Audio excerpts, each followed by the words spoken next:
ఇప్పుడు ఒక కోడి కన్నా తన పిల్లల్ని ఏ విధంగా కాపాడుతుందో సేమ్ అదే విధంగా మేము ఇంతవరకు మిమ్మల్ని కాపాడింది. మీరు తప్పు చేసినా అప్పు చేసినా మీకు ఏమైనా ఆపద కలిగినా మేము మిమ్మల్ని ప్రొటెక్ట్ చేసినాం. కానీ ఇంటర్మీడియట్లో అలా ఉండదు. ఇంటర్మీడియట్లో ఎలా ఉంటుందంటే ఓన్లీ ఎడ్యుకేషన్, వాళ్ళు క్లాస్ వరకు చెప్తారు, నువ్వు ఏమైనా నువ్వు వినడన్నా విను, లేదా నేర్చుకోవడం నేర్చుకో, అవన్నీ పట్టించుకోవాలన్నమాట. అయితే ఇప్పటి నుంచి మీ అంతకు మీరు నిర్ణయించుకోవాలి.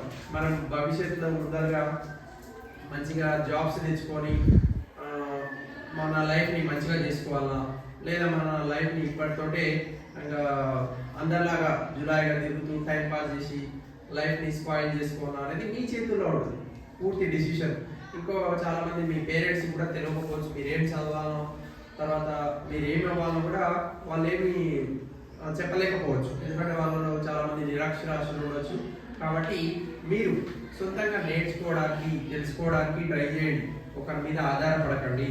ఓకేనా? అంతేకాకుండా ఇంకొకటి ఏంటంటే మీరు ఫస్ట్ ఆఫ్ ఆల్ చదువు మీద కాన్సన్ట్రేషన్ చేయండి. చదువు కంటే మిమ్మల్ని జీవితంలో చాలా ఉన్నతమైన స్థానానికి తీసుకెళ్తుంది. ఓకేనా? చదువు అనేది మీరు ఒక రోజు 2 రోజులు చదివితే రాదు, కొన్ని సంవత్సరాల పాటు చదవాలి. మేము డిఎస్సి కోసం 10 సంవత్సరాలు చదివాం, 10 ఇయర్స్. 1 సంవత్సరం 2 సంవత్సరాలు చదివితే చదువు అనేది కంప్లీట్ రాదు. ఓకేనా? ఇప్పుడు మనం ఒక పూట తినంత మాత్రాన మళ్ళీ ఆకలి కాకుండా ఉంటుందా?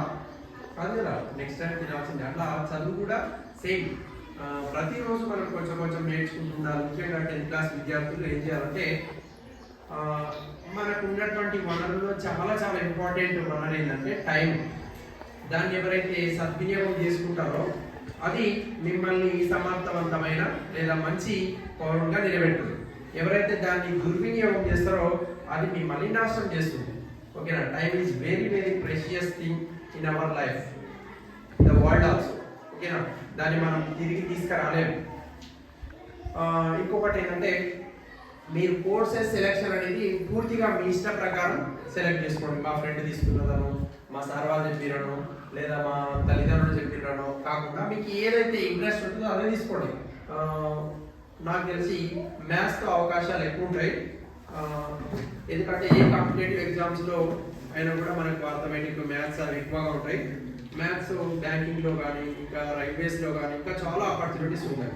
At the same time social కూడా, సోషల్ అనేది కూడా చాలా చాలా ఇంపార్టెంట్. ఎందుకంటే జీకే, ఏ కాంపిటేటివ్ ఎగ్జామ్స్లో మీరు గెట్ ఆన్ కావాలన్నా కూడా, సపోజ్ గ్రూప్ 1 కానీ గ్రూప్ 2 కానీ, ఇప్పుడు డిప్యూటీ కలెక్టర్, ఆర్డీఓ ఇలాంటి పోస్టులు ఉంటాయి కదా, అవన్నీ కూడా మీరు సాధించాలంటే జీకే రావాలి. GK general knowledge. ఈ జనరల్ నాలెడ్జ్ ఒక పుస్తకం చదివినంత మాత్రాన, లేదా ఒక రోజు చదివినంత మాత్రాన, ఒక సంవత్సరం చదివినంత మాత్రాన రాదు. కొన్ని సంవత్సరాల పాటు ప్రతిరోజు ఒక కొత్త విషయం నేర్చుకోవాలి అనేటటువంటి ఒక కాన్సెప్ట్ పెట్టుకోండి. అప్పుడే మీరు జీవితంలో సక్సెస్ కాగలరు.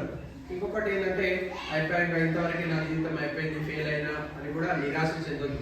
మనము చదివేటప్పుడు అనుకోకుండా ఒకసారి ఫెయిల్ కూడా కావచ్చు. ఓకేనా?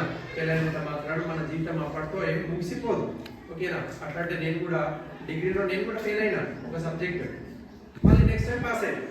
ఫెయిల్ అయినంత మాత్రాన ఇంకా ఇప్పటితో నా లైఫ్ అయిపోయిందని డిసిషన్స్ తీసుకోవడం అట్లాంటివి చేయదు.